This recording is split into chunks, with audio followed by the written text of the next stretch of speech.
এসে video video কাজে যা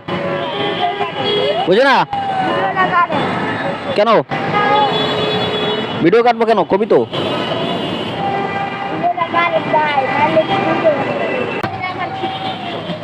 আমি একজন ইউটিউবার ইউটিউবার আচ্ছা বোঝার দরকার নাই তুমি যাও কাজে যাও কাজ আছে কোনো আমি সবাই করি হ্যাঁ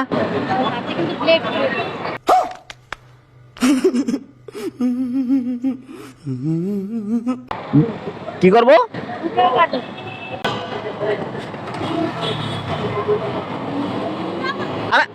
আমি জায়গা